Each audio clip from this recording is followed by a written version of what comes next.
Audio কথনে সবাইকে স্বাগতম। আমরা শুরু করেছিলাম আশাপূর্ণা দেবীর লেখা উপন্যাস স্বর্গসিঁড়ি। উপন্যাসটি আমি ৩টি পর্বে ভাগ করে পড়ব। প্রথম পর্ব আমি আগেই আপলোড করেছি। ডেসক্রিপশন বক্সে সেই প্রথম পর্বের লিঙ্কটা আমি দিয়ে দিচ্ছি। আজকে আমি পড়ছি দ্বিতীয় পর্ব। মাস্টারনির ছেলে তিলুর প্রতি এই নিবারণপুরের ভদ্র ব্যক্তিদের আর যাই হোক, খুব একটা ভালোবাসা উতলানো ভাব ছিল না।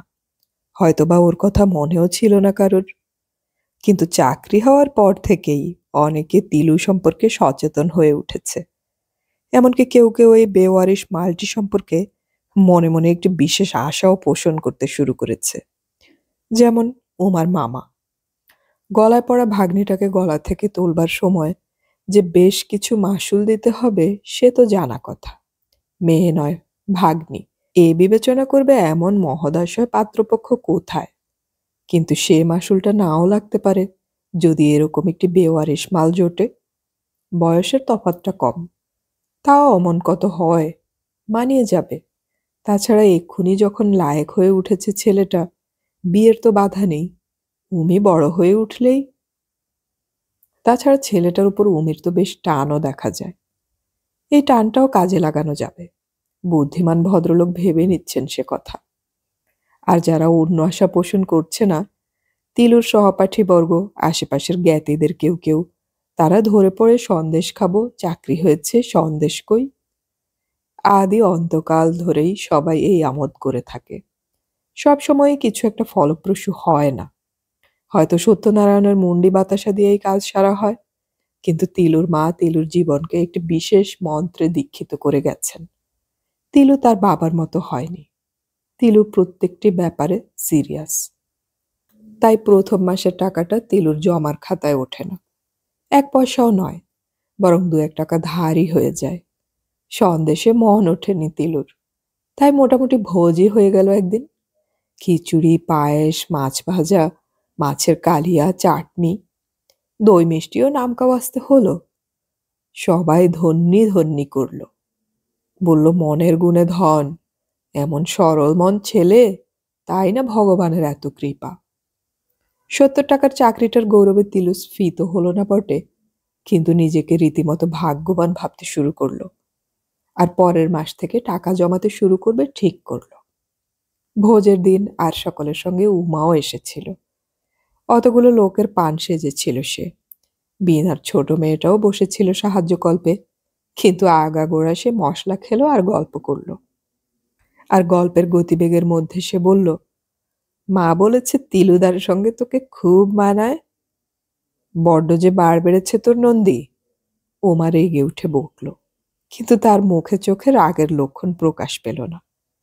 একটু পরেই তিলু এলো পান নিতে, বেশ তদব্যস্ত ভাব। ওমা কিন্তু ধীরে সুস্থে পান গোছায়। বলে, এই যে অফিসের বড় সাহেব এলেন, তা মাসে মাসে এরকম একটা ভোজ লাগাও তিলুদা, মন্দ নয়, এতেই বেশ আমোদ, লেখাপড়ায় আর কাজ কি। তিলু তখন ব্যস্ত হয়ে চলে গেল, ব্যঙ্গটা ধরতে পারল না। ধরতে পারল পরে। গোলমাল যখন মিটে গেছে, হঠাৎ ভারী রাগ হলো উমার উপর। উহ, কি পাকা পাকা কথা! আর যেন আমার গার্জেন এলেন। আচ্ছা, তিলুও দেখিয়ে দেবে। মল্লিকদের মতো গেট লাগিয়ে যখন বাড়ি সারিয়ে তুলবে, শ্বশুর বাড়ি থেকে এসে তাক লেগে যাবে উমার। শ্বশুর বাড়ি, ওইটাই যেন কেমন খটকা। তা তেমন তোড়জোড় করলে তার আগেও হয়ে যেতে পারে। ৭০ টাকা থেকে ট্রেনের মান্থলি, বাসা ভাড়া, অফিসের টিফিন ইত্যাদি বাবদ ২০ টাকা খরচ করলেও মাসে ৫০। মাস মাস ৫০ টাকা কি কম? কিন্তু তোড়জোড় আর হয় না, হতে চায় না। পরের মাসে জামা, জুতো, ছাতা ইত্যাদিতে গেল। নিজের ছাতা কিনতে গিয়ে কাকার ছেঁড়া ছাতাটা দেখে লজ্জা করল, তাও কিনতে হলো। গোটা কতক যা ছিল, মাসের শেষের দিকে উমার মামা শরৎ চক্রবর্তী হাওলাতে নিলেন। কিন্তু শুধুই কি পরের মাস?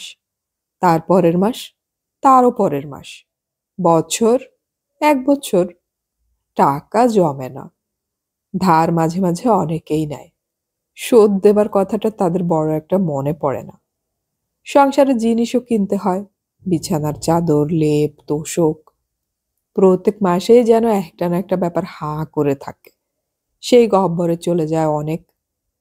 তিলু ভাবে, ঠিক আছে, এবারটা হয়ে যাক, আসছে মাস থেকে নিশ্চয়ই তোড়জোড় করে।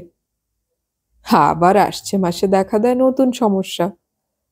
এদিকেও তো সংসারের চেহারা বদলাচ্ছে, দিনকাল খারাপ পড়ছে। বিমলের সংসারে বেমালুম চেপে বসে থাকতে বিবেকে বাধে তিলুর। তাই দুধ জল খাবার বলে গোটা 15 টাকা করে সে দিচ্ছে কাকার সংসারে। মাইনেও বেড়েছে অবশ্যই, 10-10টা টাকা বেড়েছে, কিন্তু কুলোচ্ছে কই? বেশির মধ্যে নিজের জন্য দু একটা ভালো কাপড় জামা করিয়েছে, একটা গরম কোট, একখানা র্যাপার, একটা সোয়েটার।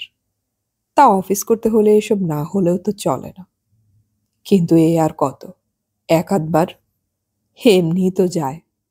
অথচ কিসে যে যায় খুব একটা হিসেবও থাকে না। সেবারের বর্ষায় বিমলদের শোবার ঘরের ছাদ দিয়ে জল পড়ল।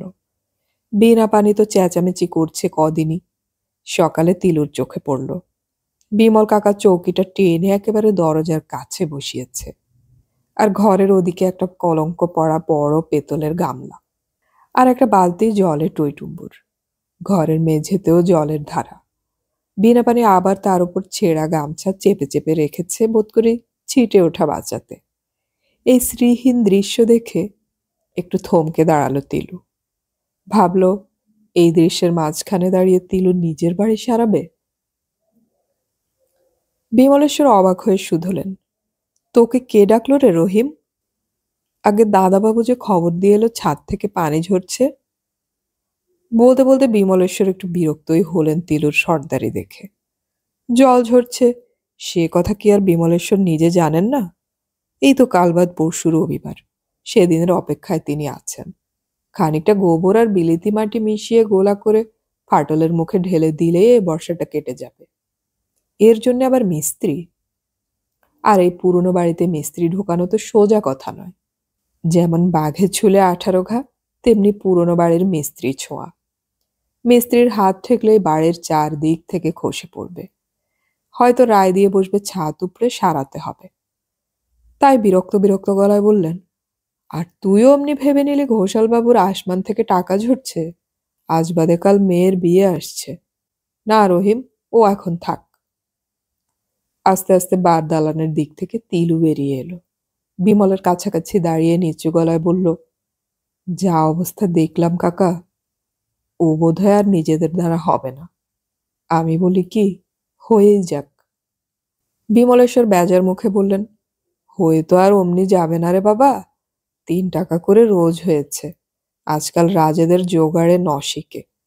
পদির বিয়ে আসছে। ধা করে বলে ফেলল তিলু কথাটা। এতক্ষণ ধরে যার জন্য সাহস সঞ্চয় করছিল, বলল, বলছি কি, আমার এদিকে পোস্ট অফিসের খাতায় কিছু রয়েছে। বিমলেশ্বর ঠিক বুঝলেন না, ভাবলেন ধার। বললেন, তা না হয় রয়েছে। আমি বাবা আর ধার কর্জে জড়াতে চাই না নিজেকে। বাড়ি এখন ধামাচাপা থাক, পদির বিয়ের পর দেখা যাবে। অতএব আরো স্পষ্ট করে খোলাখুলি বলতে হলো। বিমলেশ্বর কিছুক্ষণ হাঁ হয়ে থাকলেন, তারপর গাঢ় স্বরে বললেন, তুই টাকা কটা জমিয়েছিস, কালে ভবিষ্যতে তোর বিয়ে থাওয়া হবে। আমি কবে আছি কবে নেই। টাকা তিলু কেন জমাতে চায় সে কথা একমাত্র উমারই বিদিত। সে নিভৃত মনের পরম সাধের কথাটি আর কাউকেই কোনোদিন বলেনি তিলু। জানে লোকে শুনলে হাসবে। বীরেশ্বর ঘোষালের ভিটের স্তূপের কাছ দিয়ে কেউ আর আজকাল সহজে হাঁটতেও চায় না। বলে, কে জানে বাঘের বাসা হয়েছে কিনা। কিন্তু তিলু জানে, ওই বাঘের বাসাকেই একদিন কি মনোহর করে তুলবে সে। মা স্বর্গ থেকে অনিমেষ নেত্রে এই মর্তভূমির ওই ভূমিটুকুর দিকে তাকিয়ে আছেন। এ যে স্পষ্ট দেখতে পায় তিলু, তবু বলে না কারুর কাছে। তাই বিমল কাকা বলেন, কালে ভবিষ্যতে তোর বিয়ে হবে। বাড়ি না করে বিয়ে? ছি, বউ নিয়ে কি সেই পরের বাড়িতে উঠবে তিলু? অবশ্য অভয় ঠাকুমা মরার পর থেকে পরের বাড়ির ভাবটা আর ছিল না তেমন। সুরমা যেতে তা আরও গেছে, এদের সঙ্গে মিশেই আছে।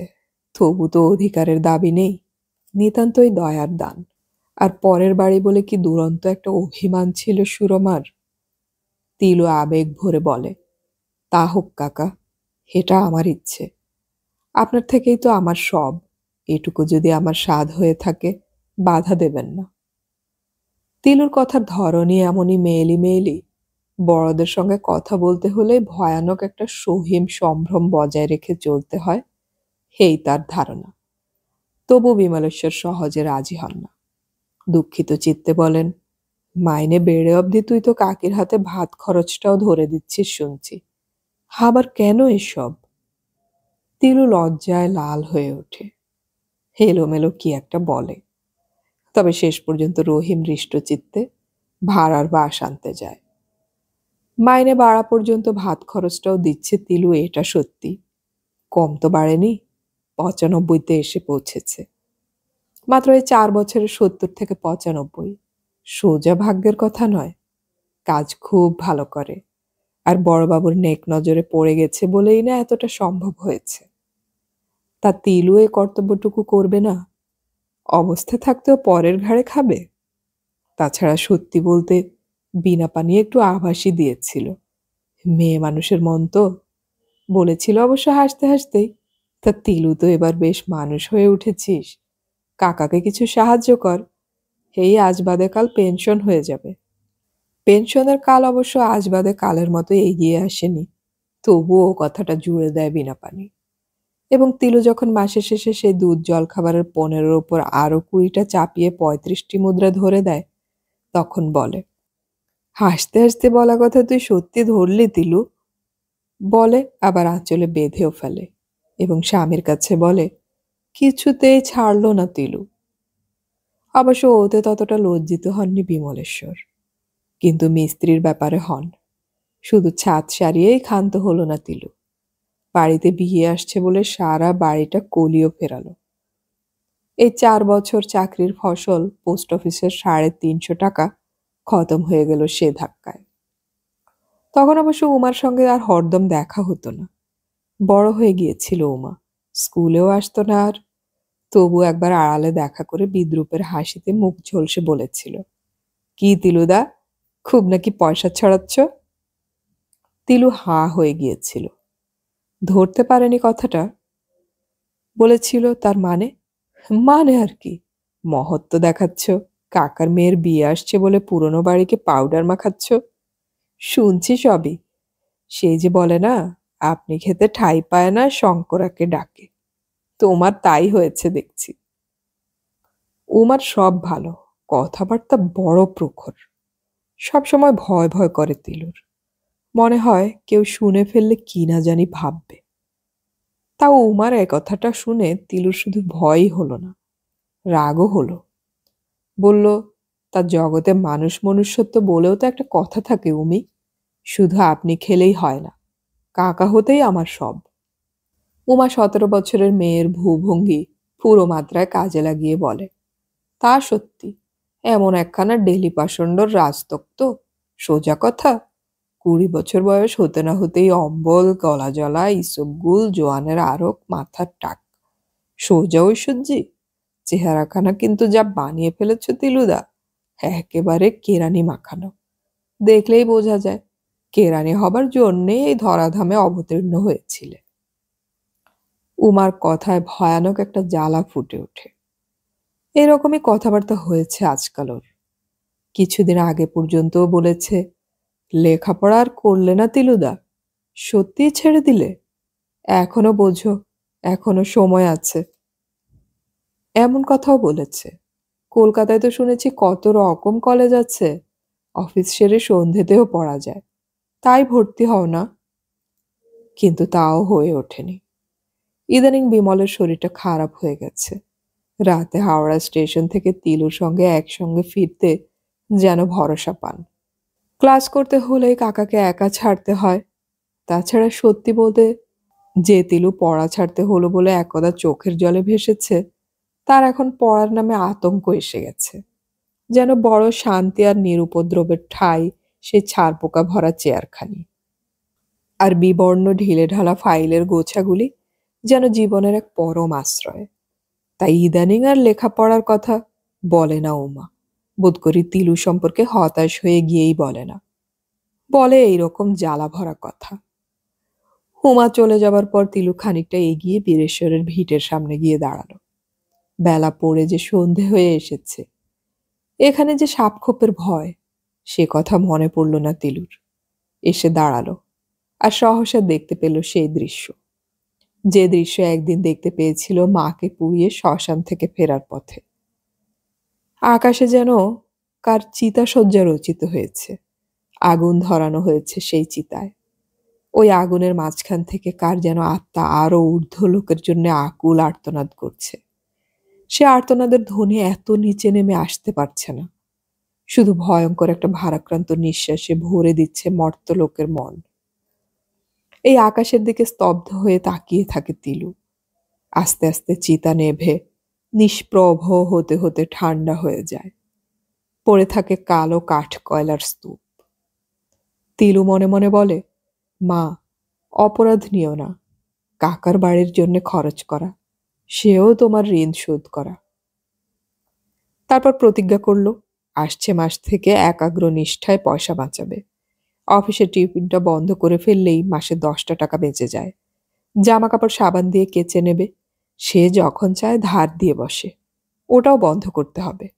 তা কৃচ্ছ সাধনের পরাকাষ্ঠা করে 100-2 মতো টাকা হয়েছিল সেবার। ওই টাকায় আগাছার জঙ্গলটা পরিষ্কার করিয়ে ফেলবার তোড়জোড় করছিল তিলু। সেই সময় বিনা পানি ভয়ানক একটা অসুখে পড়ে গেল। যায় যায় অবস্থা। কলকাতায় নিয়ে গিয়ে মেডিকেল কলেজে ভর্তি করতে হলো। সদ্য মেয়ের বিয়ে দিয়ে ওঠা নিঃসম্বল বিমলেশ্বর নিজেই হাত পাতলেন। বললেন, দেখ বাবা, তোর কাছে যদি কিছু থাকে, নইলে তো আর। টাকা কটা বিনা পানির জীবন রক্ষায় কাজে লাগলো। বিপদ একা আসে না। তার কমাস পরে বিমলেন্দুর গোয়ালের গরু দুটোর একটা গরু সাপের কামড়ে মরল। কেঁদে কেটে পাগলের মতো হলো সদ্য রোগমুক্ত বিনা পানি। আজন্ম গয়লার দুধ খেয়ে খেয়ে বড় স্বাদ করে গরু কিনেছিল, গোয়ালের চালা তুলেছিল। একে সবে অত বড় একটা অপারেশন হয়ে গেছে, তারপরেই কান্নাকাটি। 2 মাসের জমানো টাকা তুলে 60 টাকা দিয়ে একটা গরু কিনে দিল তিলু কাকিকে দুধ খেতে। মনটা একটু বিষণ্ণ হলো, কিন্তু কি করবে, মানুষ মনুষ্যত্বকে উড়িয়ে দিয়ে তো আর চলা যায় না। তাছাড়া ভরসা ছিল আসন্ন একটা ইনক্রিমেন্ট। এই সময় এলো এক গায়ে কাটা দেওয়া প্রস্তাব। মল্লিকের এক ছেলে বাসের ব্যবসা করছে, নিবারণপুর থেকে টানা হাওড়া যাতায়াত করবে। ভারী লাভজনক ব্যবসা। পথে থেকে লোক কুড়োতে কুড়োতে যাবে, ডেলি প্যাসেঞ্জাররা দুহাত তুলে আশীর্বাদ করবে, আর বাসের মালিক লাল হয়ে উঠবে।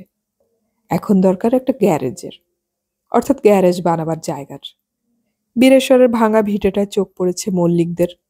তার কারণ ওটার পেছন দিয়ে সোজা স্টেশনের রাস্তাটা চলে গেছে, আর 2খানা ঘরের ছাদ পড়ে গেলেও দেয়াল কখানা আছে এখনো বেশ মজবুত। মাথাটা খানিক নামিয়ে দিয়ে করগেটের জাল করিয়ে নিতে পারলেই মল্লিক গ্যারেজ খাড়া হয়ে যায়। প্রস্তাবটা এলো বিমলেশ্বর মারফত। প্রথমে বিমলেশ্বর বিনা পানিকে বললেন, ছেলেটার কিরকম ভাগ্যি দেখেছ? গোড়াগুড়ি দেখো, বছরই বা কাজ করছে, এক্ষুনি 70 থেকে 110। তারপর এই শোনো। বিনা পানি একটা নিঃশ্বাস ফেলল। হ্যাঁ গো, বলো কি? ওই সাপ বাঘের আড্ডা, ভাঙা ইটের বোঝা সাফ করাতে মজুর বাড়ির দাম হয় না, ওর জন্য অতগুলি টাকা দিতে চেয়েছে?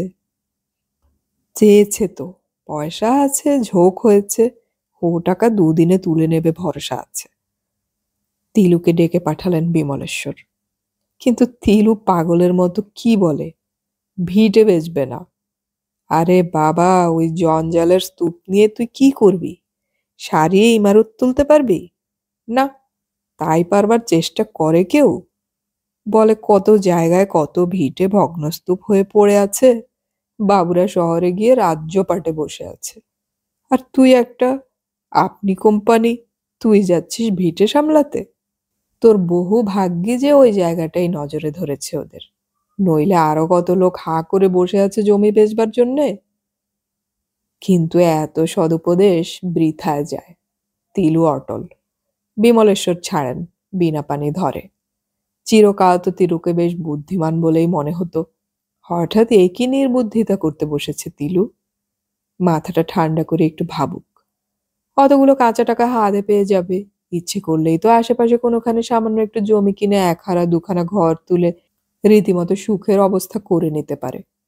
যাই হোক, বয়সও হয়েছে, বিয়েও হবে আজকাল। সেই মধুর ছবিখানি ভাবুক তিলু।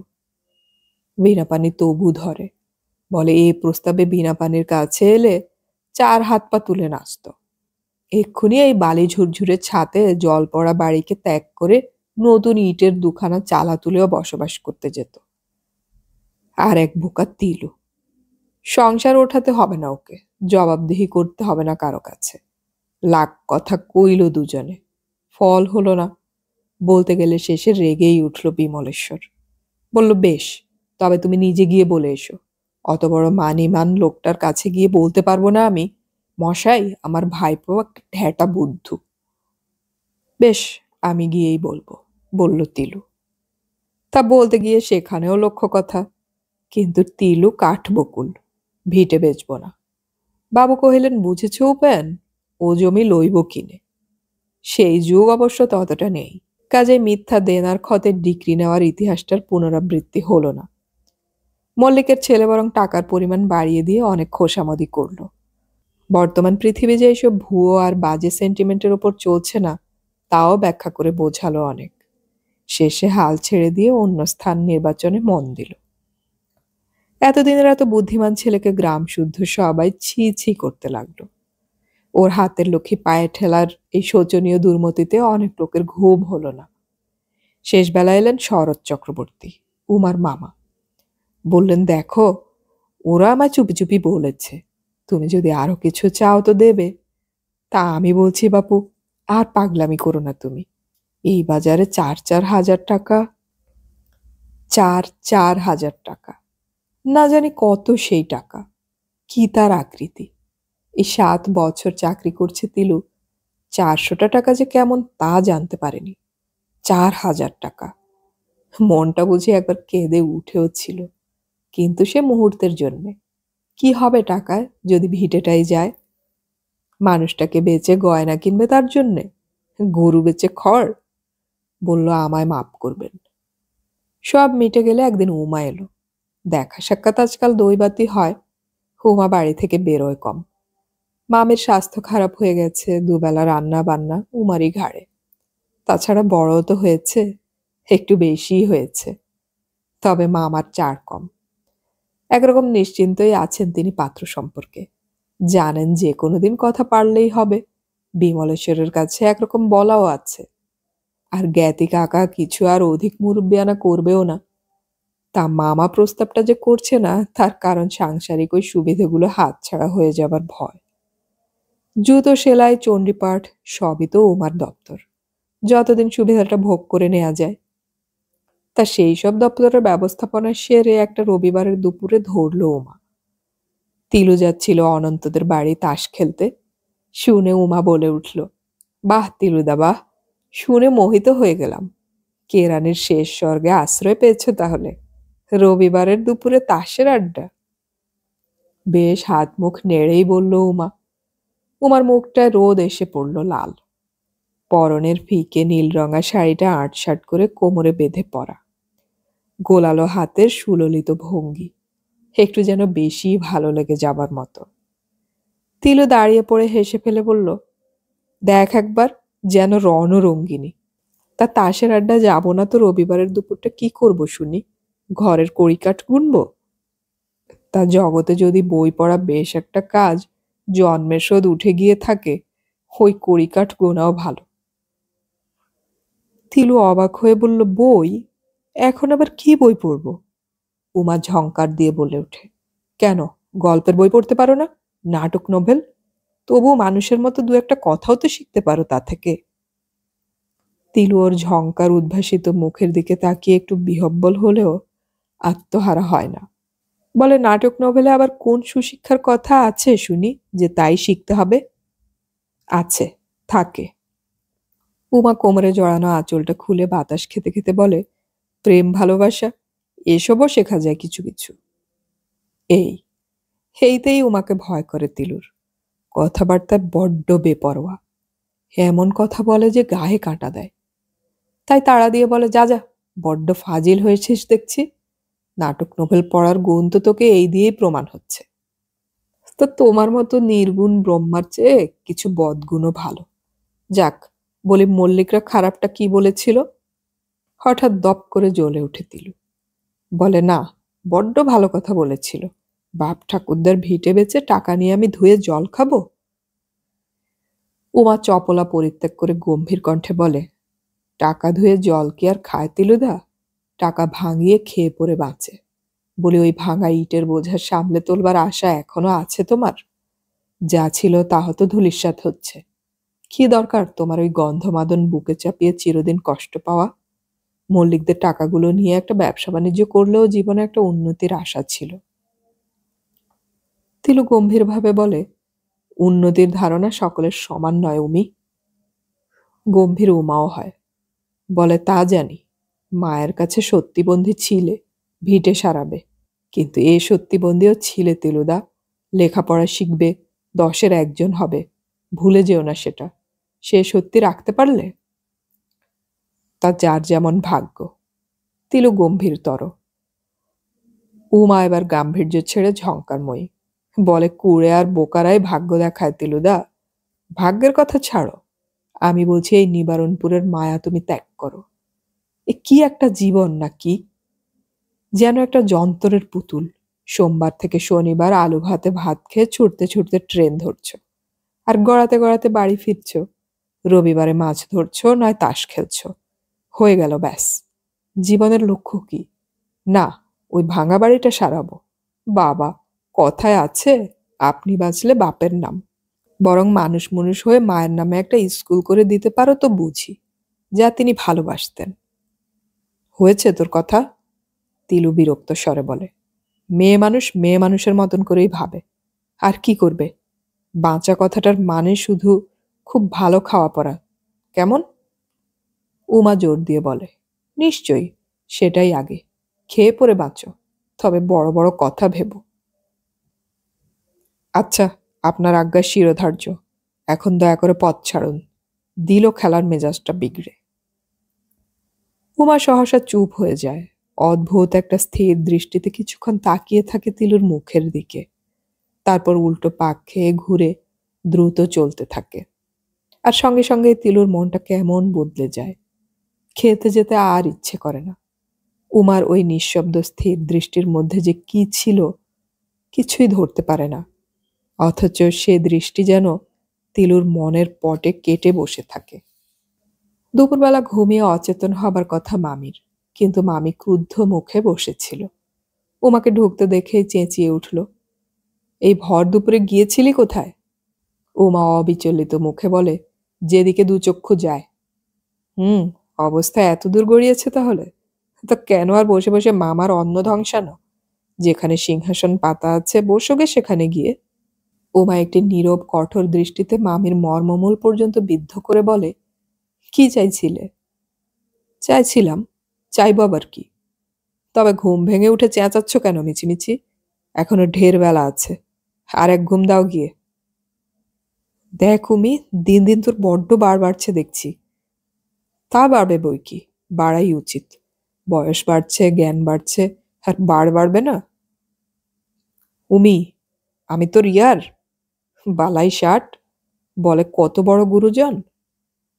হ্যাঁ, এইরকম কথাবার্তা উমার। মামার বাড়িতে পড়ে আছে বলে যে সর্বদা বিষাদ প্রতিমা সেজে নীরবে খেটে যাচ্ছে, তা ভাববার দরকার নেই। তার যত চলে হাত, তত চলে মুখ। কিন্তু উমার বন্ধুর প্রকৃতি নিতান্তই তার বিপরীত। তার হাতই খেটে চলে, মুখ নীরব। অফিসের সহকর্মী পাশের চেয়ারে কপিল বোস বলে, ধন্য আপনাকে ত্রিলোকবাবু। 3 জনের মতো কাজ একা করেন বসে বসে, অথচ না খান একটা সিগারেট, না খান এক পেয়ালা চা, না কন দুটো কথা। পারেন কি করে মুখ বুজে এত কাজ করতে? তিলু হাসে। কুণ্ঠিত হাসি হেসে বলে, কথা কইব না কেন, এই তো কইছি। বলুন না কি বলবেন। কি বলবো? তাকে আর পায়তারা করে এসে বলবো? এমনি মাঝে মাঝে হাতের কাজ থামিয়ে দুটো গাল গল্প তো করবেন। গল্প আর কি করব? করবার আছেই বা কি? তিলু তেমনি কুণ্ঠিত হাসি হাসে। আপনারা সব রাজ্য রাজনীতি, স্বাধীনতা পরাধীনতা নিয়ে কত ভাবেন, কত কথা জানেন। আমি তো চাই কিছুই জানি না। হা হা করে হেসে ওঠে কপিল বোস। আপনি দেখছি বড্ড সরল মশাই। কে কত ভাবতে যাচ্ছে, কে কত জানতে যাচ্ছে। খেপেছেন? কেউ কিছু জানি না আমরা, ভাবিও না কিছু, শুধু বাকতাল্লার ওপর চালিয়ে যাই। সে কি, আপনি আর নরেশবাবু যখন তর্ক চালিয়ে যান, আমি তো একেবারে তাজ্জব বনে হাঁ হয়ে থাকি। ভাবি এই তো আপনারা আমার সঙ্গেই বসছেন, কাজ করছেন, কখন এত সব পড়েন? কিছু না মশাই, কিছু না। ওই দু চারটে বোলচাল শিখে রাখতে হয়, নইলে পাঁচজনের সঙ্গে কথা বলতে একটু অসুবিধায় পড়ে যেতে হয়। দুটো গরম গরম বুলি, দুটো বড় বড় বোলচাল, আর গোটা কতক দেশ নেতার নাম মুখস্থ করে রাখলেই মিটে যায় কাজ। কে আর ধরছে, সবাই হাড়েই তো ঢন ঢন।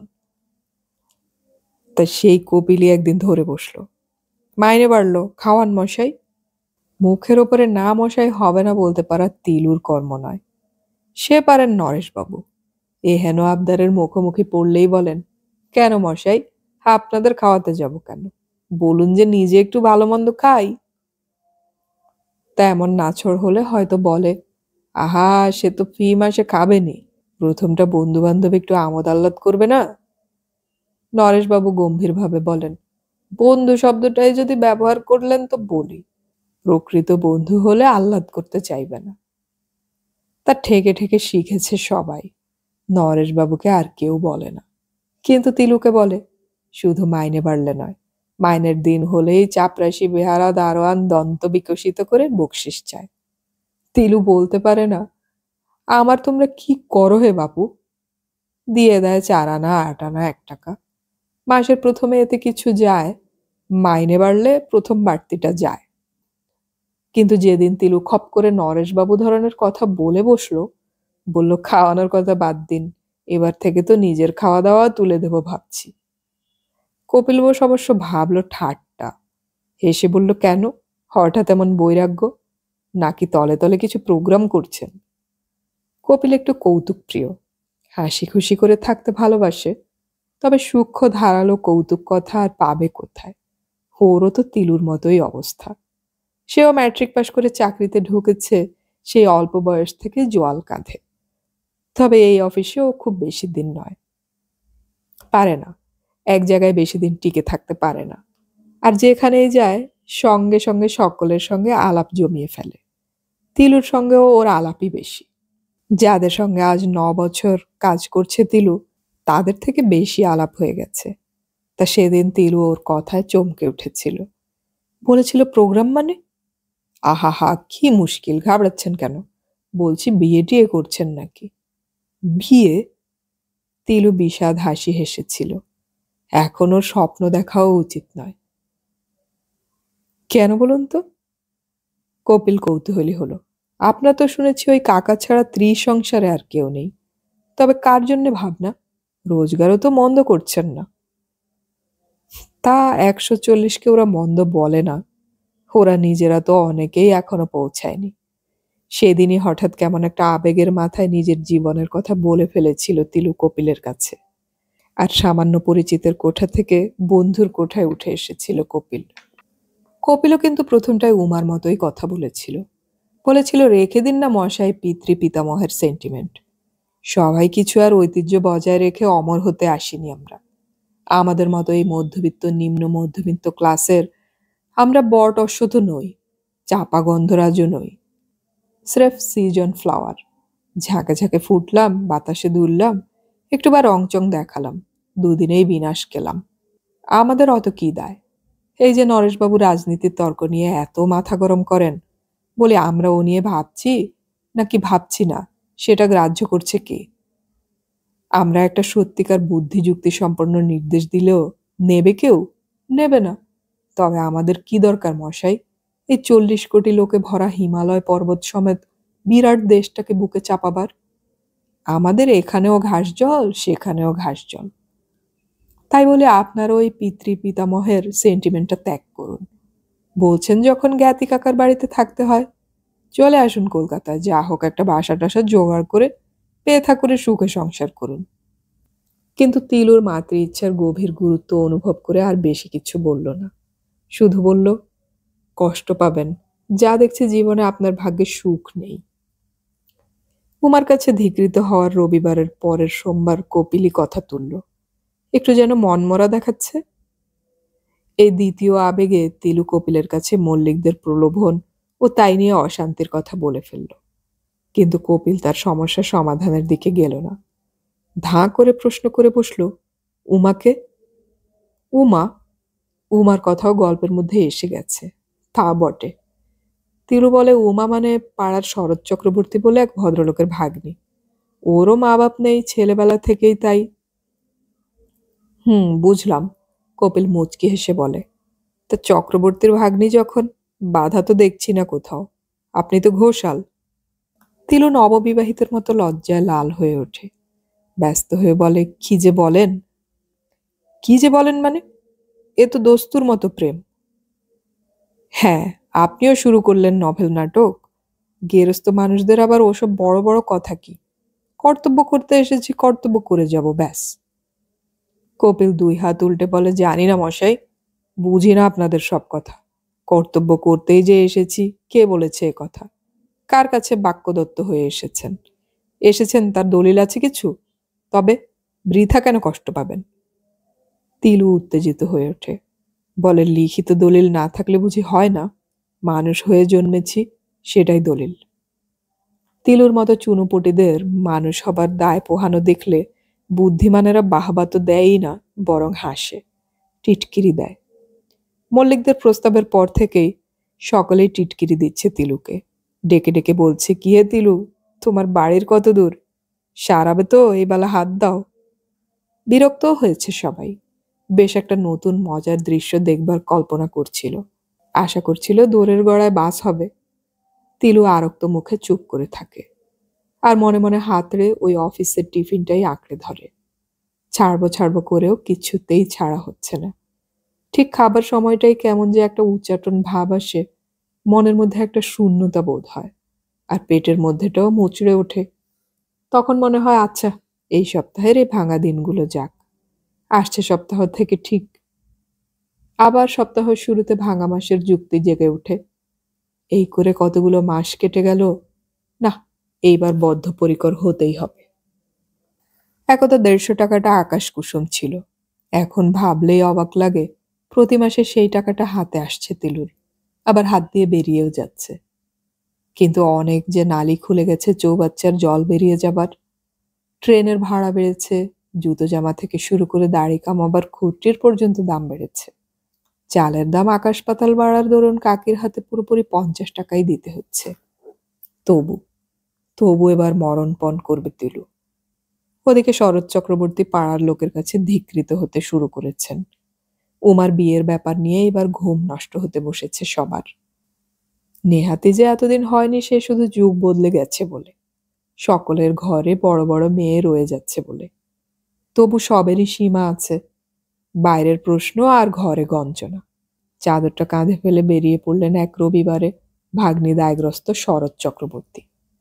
বিমলেশ্বর আগ্রহ করে বসালেন। বললেন, হ্যাঁ হ্যাঁ, আমিও ভাবছিলাম এবার লাগিয়ে দেয়া হোক কাজটা। শরীরটা আর কেমন ভালো বুঝছি না। কবে আছি কবে নেই। আহা, ওসব কথা কেন? যাক, দেনা পাওনা দিন স্থির এগুলো হয়ে যাক তাহলে।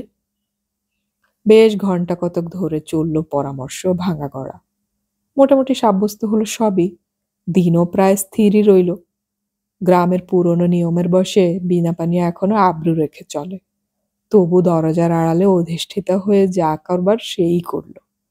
আর তিলু বেরিয়ে ফিরলে মহোৎসাহে বেশ একটু বিদ্রুপের ব্যঞ্জনা মিশিয়ে বলে উঠল, ওরে, টনক নড়েছে মিনসের। তিলু অবাক দৃষ্টিতে অভিনব সংবাদের দিকে তাকিয়ে থাকে। আদৌ বুঝতে পারো না কোথায় কি নড়ল। বিনা পানি টিপে টিপে ছাড়ে।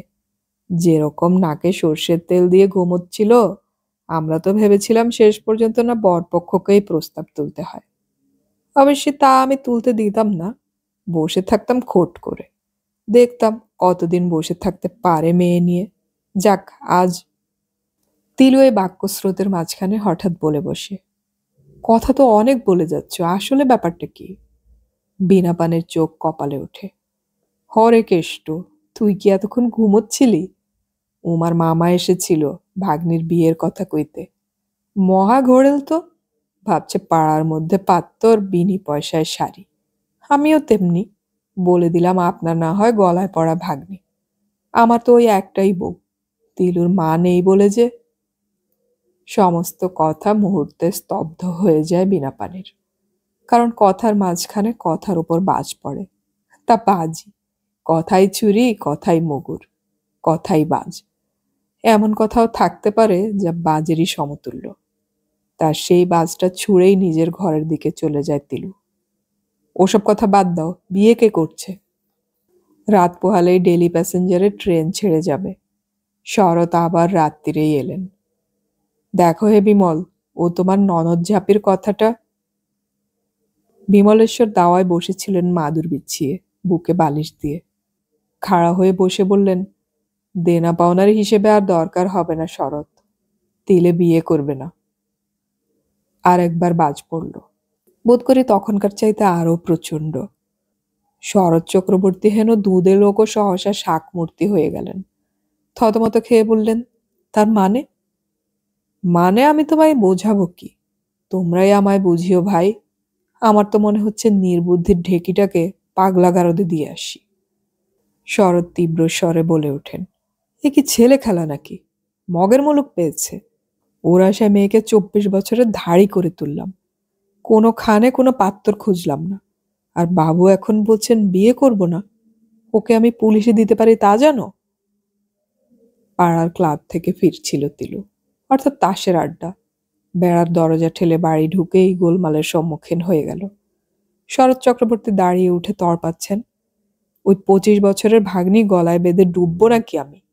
বুঝতে পারছি এসব মোচড় দেওয়ার কৌশল, কিন্তু ছি ছি বিমল, তুমি চিরকালের বন্ধু হয়ে।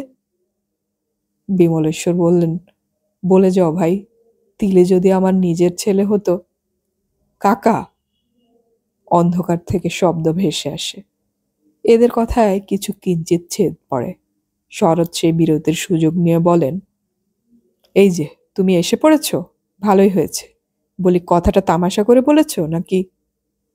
তিলু মুখ তুলে স্পষ্ট গলায় বলে, আগে আপনাদের সঙ্গে কি আমার তামাশার সম্পর্ক? তাই যদি না হয় তাহলে বুঝতে হবে ছুরি মারার সম্পর্ক। সে যদি আপনারা মনে করেন নাচার, আমার পক্ষে বিয়ে করা এখন অসম্ভব। বটে, তা কখন সেটি সম্ভব হবে শুনতে পারি? তিলু একবার নক্ষত্র খচিত আকাশের দিকে তাকায়। হয়তো বহু নক্ষত্রের মাঝখানে মিলিয়ে থাকা সেই নক্ষত্রটিকে খুঁজে পায়। দৃঢ় স্বরে বলে, তা কি করে বলবো বলুন? ও, তা বলতে পারবে না? শরতে দৃঢ়তার সামনে দাঁড়িয়ে বুঝতে পারেন এক্ষেত্রে চেঁচিয়ে কার্যোদ্ধার হবে না, বরং তাতে পশু হবারই সম্ভাবনা। তাই অন্য চাল ধরেন। তা বেশ, এটা তো বলতে পারবে বাঙালির ঘরে আর কত বড় করে মেয়ে ঘরে রাখা সম্ভব? এইসব বিয়ে টিয়ে কথা বড়দের সঙ্গে কইতে খুবই লজ্জা অনুভব করে তিলু। তবু দৃঢ়তাটা ধরে রাখে, তেমনি শান্তভাবে বলে, এ কথার আমি কি উত্তর দেব? শরতে এক মুহূর্তের সংকল্প বিস্তৃত হন, চেঁচিয়ে ওঠেন, আমি তোমার পিত্তেশে নিশ্চিন্দি হয়ে বসে আছি, আর তুমি এখন একেবারে গা ছেড়ে দিচ্ছ? তিলু কি পাষাণ? তিলু কি কাঠ? তিলু কি অজ্ঞান? তিলু বুঝতে পারছে না সে কি বলছে, সে বলার পরিণাম কি। বুঝতে পারলে কি বলতে পারতো তিলু? আমি কি কোনোদিন আপনাকে আমার প্রত্যাশায় বসে থাকতে বলেছিলাম শরৎ কাকা? শরৎ মরিয়া হচ্ছেন, তাই ক্রুদ্ধ গর্জনে বলেন, বলার কাকে বলে শুনি? কেন জানতে না তুমি এ কথা? গ্রাম শুদ্ধ সবাই জানে, আর তুমি জানো না? ইয়ার কি পেয়েছ? আগে বলতে পারোনি বিয়ে করা আমার পক্ষে সম্ভব নয়? বাহ, নিজে থেকে খামোখা বলতে যাব কেন? আপনি কি কোনোদিন বলেছেন আমায়?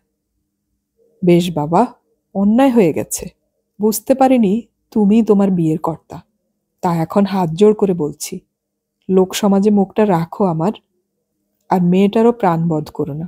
সেই ছোটবেলা থেকে সে জানে তোমার সঙ্গেই তার বিয়ে হবে। আপনি একটু বেশি ছেলে মানুষই করছেন, তিলুর ঊর্ধ্বস্বরে বলে। আপনি যে আমার প্রত্যাশায় বসেছিলেন, এই ভেবেই তো অবাক লাগছে আমার। আমার তো এই দেখছেন, চাল নেই চুলো নেই। এতক্ষণে বিমলেশ্বর কথা বললেন। বলেন, সবই আছে তিলু, তুমি পর না ভাবলেই হলো। তিলুর স্বর গাঢ় হয়, হয়তোবা একটু কাতরও। আপনাকে পর ভাবলে আমার নরকেও ঠাঁই হবে না কাকা। তবু স্পষ্টই বলি যে পরের বাড়িতে থাকা নিয়ে মার মনে বড় ধিক্কার ছিল। পৈতৃক ভিটে না সারিয়ে। শরৎ ব্যঙ্গহাস্যে বলে ওঠেন, এখন বুঝছি তিলু, মাথাটাই তোমার খারাপ হয়ে গেছে। নইলে এই গন্ধমাদনকে তুমি উদ্ধার করে তোলবার সাহস রাখো? তা ভালোই বাবা, তবে আমার মাথায় মুগুরটা মারলে ভালো। এখন উমি যখন শুনবে বিয়েতে তুমি না করেছ, তখন মনের ঘেন্নায় না আত্মঘাতী হয়। এক মুহূর্তের জন্য বোধ করি ভয়ঙ্কর একটা আলোড়ন ওঠে তিলুর মধ্যে।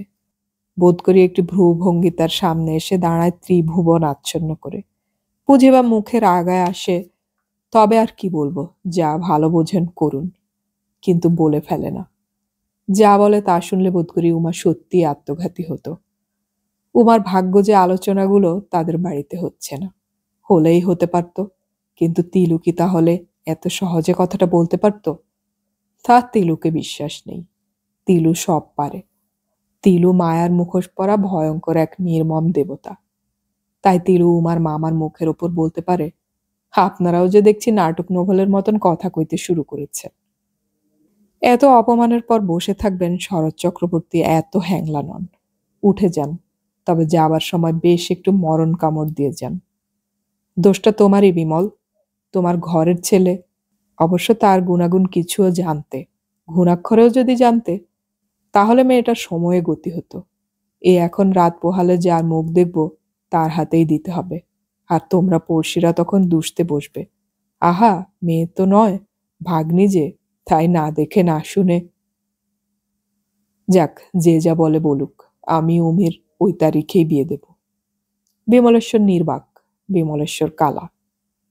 বিমলেশ্বর নিতান্ত দুর্বল রোগী, তাই সামনের বালিশটা নিয়ে এমন ঝুপ করে শুয়ে পড়লেন, মনে হলো বাতাস করলে ভালো হতো। তিলুরই মনে হলো, কিন্তু তিলুর সাহস হলো না। তিলু জানে বিমলেশ্বরের অপমান হয়েছে, আর সে অপমান পড়শি শরৎ চক্রবর্তী করে যাননি, করেছে তিলু।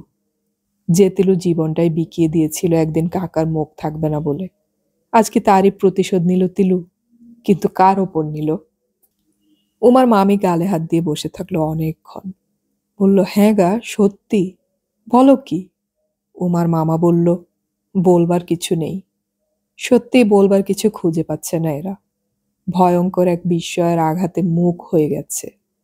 তিলু অকারণ এক নিষ্ঠুরতার খেলায় মেয়েতে এদের এক নিশ্চিত বিশ্বাসের আশ্রয়কে ভেঙে চুরমার করে দিয়েছে। মামির তো আর কিছু অবিদিত ছিল না, সবই জানত। সেই তিলু উমাকে প্রত্যাখ্যান করলো। মনে জানা ছিল একবার ডাক দেবার ওয়াস্তা, একবার বলা সেধো ভাত খাবি, তাহলে সেধো আঁচাবার জায়গা কোথায় খোঁজ করবে। সেই সেধো বলল কিনা ভাতে দরকার নেই। অনেক দিনের নিশ্চিন্ত হয়ে থাকা পাকা দলিল পরীক্ষা করতে বসে যদি দেখা যায় একেবারে ভুয়ো, দলিলের মালিকের যা অবস্থা হয়, এদের তাই হলো। এরা দিশেহারা হলো, আর ভাবলো উমাকে কি করে বলবো কথাটা। হঠাৎ উমার কাছে ওরা যেন ভয়ানক লজ্জিত হয়ে গেল। শুধু তিলুকে দোষ দিয়েই যেন মীমাংসা হবে না। তাছাড়া তিলুর সামনে দম্ভ করে বলে এসেছে ওই তারিখেই উমার বিয়ে দেব। মনে মনে পাত্র হাতড়াতে লাগলো ওরা। উমা রান্নাঘরে ছিল, উমা কিছুই শোনেনি, ভাবলো উমার মামি। তাই খেতে বসে কথাটা তুলল। শরৎ বসেছে দালানে, এরা মামি ভাগ্নি রান্নাঘরে। মামি দরজাটা একটু আড়াল করে দিয়েছে পাছে স্বামী তার ভাত খাওয়া দেখতে পায়। উমার মামি নেপথ্যে থেকে বলল, দেখো তাহলে কি ঘোর কলি, যে কাকা তিলুর এত করলো তাকেই এমন করে অপদস্থ করলো তিলু। উমা ডাল মাখা ভাতে লেবুর রস মাখাতে লাগলো নির্বিকার মনে। মামি একবার আর চোখে দেখলো, তারপর আবার বলল, সেই কোন কাল থেকে কথা দিয়ে রেখেছে ভদ্রলোক। হুমা বড় বড় গড়াস করে ভাত তুলতে লাগলো। রান্নাঘরের কুপির হলদেটে আলোর শিখাটা ধোঁয়া আর কেরোসিনের গন্ধ ছড়িয়ে বাতাসে দপদপ করছিল, আর দেওয়ালে উমার ছায়াটা অদ্ভুতভাবে নড়ছিল। উমার মামা সেদিকে একবার লক্ষ্য করে বলল, বিয়ে আমি উমের ওই তারিখেই দেব, তবে এটাও যেন এত অধর্ম ধর্মে সইবে না। এই এতকাল ধরে নিশ্চিন্দি রয়েছি আমি। উমা বাঁ হাতে বড় ঘটি থেকে খানিকটা জল ঢেলে নিল গেলাসে। বকবক শব্দ উঠল একটা।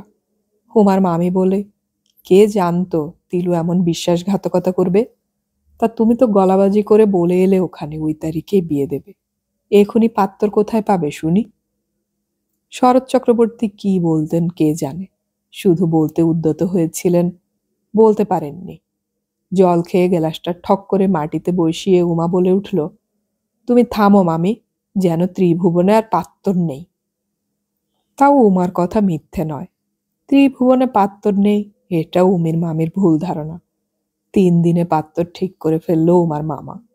তিলুর মতন মোটা মাইনের চাকুরে না হোক, ধান পান জমি জিরাত আছে। উমার মামি হঠাৎ কেন যে উমার প্রতি সহানুভূতিশীল হয়ে উঠল কে জানে। হয়তো তার মেয়ে মনে প্রণয় ভঙ্গ ব্যাপারটা আঘাত দিয়েছে, তাই উমার হয়ে স্বামীর সঙ্গে তর্ক করল সে। বলল, ওই অগাবগার হাতে ধরে দেবে উমাকে, 5 জনে কি বলবে? ও দিনেও শরৎকে থো করে দিয়ে উমাই কথা বলে উঠল, বিয়ের ফিয়ের কথা নিজে মুখে বলাটা লজ্জা, কিন্তু না বলেও পারছি না মামি। 5 জনে তোমাদের হাতে সোনার কার্তিক এনে দিতে পারবে? তা যখন পারবে না, থোড়াই কেয়ার করো তাদের কথা। ভিক দিতে পারে সবাই, ভিক দিতে বসে আছে কে? খামোকা মামাকে জ্বালিও না তুমি। অতএব সে ধান পানের সঙ্গে বিয়ে হয়ে গেল উমার, বিনা আড়ম্বরে। কারণ লোক খাওয়াবে বলে যে কটা টাকা রেখেছিল শরৎ, সে টাকা উঠে গেল, ওদের নগদ দিতে হলো। নগদটা তো হিসেবে ছিল না শরতের, তা তিলুরই কোনো কিছুর দাবি না করবার কথা ছিল। অন্যে ছাড়বে কেন? অগাবগা হলেও পণ ঠিকই নেবে। গায়ে হলুদের দিন দুপুরে উমা বুঝি চান করতে ঘাটে গিয়েছিল। হঠাৎ দেখা হয়ে গেল তিলুর সঙ্গে ঘাটের পথে। উমার পরনে হলুদ লাগা কোরা লাল পেড়ে শাড়ি, কপালে হলুদের ছোপ, কাঁধে একখানা নতুন গামছা, হাতে কাজল লতা। দেখে বুকের ভেতরটা কেমন মুচড়ে উঠল তিলুর। দ্রুত পদে কাছে এসে বলল, আজকের দিনে একা ঘাটে যে? উমার কি ওর মুখের দিকে তাকিয়ে ক্ষমা ঘেন্নার ভাব মনে এলো, তাই মৃদু হেসে বলল, তা এখনো পর্যন্ত তো দোকা জোটেনি। তিলু বোধ করি কোনো কথা খুঁজে না পেয়ে বলে, তা মামিও তো আসতে পারতেন। হুমা বলল, মামির বাত, অম্বল শুল, হাঁপানি, শিরপীড়া, কেন একা এলে কি হতো? তিলু ম্লান মুখে বলে, কি হয় তা জানি না, আসতে নেই জানি। কি সে কি হয় একটু জানতে শেখো তিলুদা। অন্ধের মতো পৃথিবীতে বিচরণ করার কিছু মানে হয় না। যাক সর, নেই। এত বেলায় নাইবে? তা কি করবো বলো? এতক্ষণ তো কতগুলো মেয়ে হলুদ নিয়ে হুড়োহুড়ি করলো। তিলুর আগত ভাবে বলল, তারপর একা ঘাটে ছেড়ে দিল? উমা তীক্ষ্ণ হাসি হেসে বলল, তোমার কি আশঙ্কা হচ্ছে তিলুদা আমি মনের ঘেন্নায় ডোবার জলে ডুবে মরব? সে ভয় করো না। এই তীক্ষ্ণ হাসি আর কোচকানো ভুরুর দিকে তাকিয়ে তিলুর বুকটা আরো একবার মোচড়ে উঠল ভয়ে। সেই বাল্যাবধি কতবার কতদিন ভেবেছে তিলু, উমা কি আমার গুরুজন যে উমাকে এত ভয় করতে যাব? কিন্তু কার্যক্ষেত্রে ভয় না করে পারেনি। আজও ভয়ে বুকের রক্ত হিম হয়ে গেল তিলুর। আর সেই ভয় ভয় গলায় বলে উঠল, উমা, জানি আমি মহাপাপী, তবু বেহায়ার মতো বলছি, তুমি আমায় মাপ করো। উমা হেসে উঠল। পুকুরঘাট মুখরিত করে হেসে উঠে বলে, হ্যাঁ তো পাপ, মহাপাপটা করলে কখন গো তিলুদা? আর আমি বা মাপ করবার কে? তিলু বোঝে এটা রাগের কথা, তাই আরো ম্রিয়মান হয়ে গিয়ে বলে, মহাপাপ যা করেছি তা তুমিও জানো আমিও জানি, তবু মাপ চাইছি এই সাহসে। কেন এই কাজ করেছি সেটা জগতে একমাত্র তুমিই বুঝবে। উমার এই গায়ে হলুদের ছাপ আঁকা শাড়ি আর ভয়ানক একটা দূরত্ব আঁকা মুখ তুই বলতে পারার সহজ সাহস দিতে পারল না তিলুকে, তাই তিলুকে তুমি বলে কথা কইতে হচ্ছে। হুমা এ সম্বোধন লক্ষ্য করলো কিনা কে জানে, তবে সে নিয়ে কিছু বলল না, শুধু বলল, আমি তো তোমার কথা বুঝতেই পারছি না তিলুদা, এমনই নিয়ে বিনিয়ে কথা বলছো কেন, হলোটা কি? তিলু অবাক হয়ে গিয়ে থতমত খায়। তবে কি তার এতদিনের ধারণা ভুল? হে বিয়ে উমার মনে কোনো রেখাপাতি হয়নি? বিয়েটা কেবলমাত্র উমার মামা আর তিলুর কাকার হিসেবের মধ্যেই ছিল। কিন্তু তিলুর তো, অথচ উমাকে দেখে তো সত্যি কিছু মনে হচ্ছে না যে উমা তিলুর সঙ্গে বিয়ে না হওয়ায় মনক্ষুণ্ণ, বরং ঠিক বিয়ের কোণের মতোই মুখটা আলো আলো দেখাচ্ছে। এবার আর শুধু বুক নয়, তিলুর দেহের সমস্ত অনুপরমাণু মোচড় দিয়ে উঠল, আর নিজের মনের দিকে তাকিয়ে অবাক হয়ে গেল সে। উমার রাগ, দুঃখ, কষ্ট, অভিমানের কথা ভেবে আজ কদিন যে যন্ত্রণা পাচ্ছিল সে, তার থেকে 100 গুণ যন্ত্রণা বোধ হলো উমার মনে কোনো দুঃখ কষ্ট নেই দেখে। তিলুও চিরদিনের পাকা দলিল হঠাৎ কাঁচা প্রমাণিত হওয়ায় যন্ত্রণায় দিশেহারা হয়ে গেল। তাই হঠাৎ খপ করে উমার কাঁধের ওপর একটা হাত রেখে বলে উঠল, তোমার কিচ্ছু হলো না তো? কিন্তু আমার বুকটা একেবারে। হাতটা ঝনাত করে নামিয়ে দিল উমা। মুখটা বিকৃত করে বলল, তুমিও যে নাটক নোবেল হয়ে উঠলে তিলুদা। আর বলেই হন হন করে এগিয়ে গেল। তিলু দাঁড়িয়ে থাকলো বোকার মতো। উমার সঙ্গে একবার দেখা হবার জন্যে আজ কদিন ধরে চেষ্টা করেছে সে। অনবরতই এই ঘাটের কাছাকাছি আসছে, কিন্তু দেখা হওয়ার যে ছবি সে কল্পনা করে এনেছিল তার সঙ্গে ঘটনার কোনো মিল রইল না।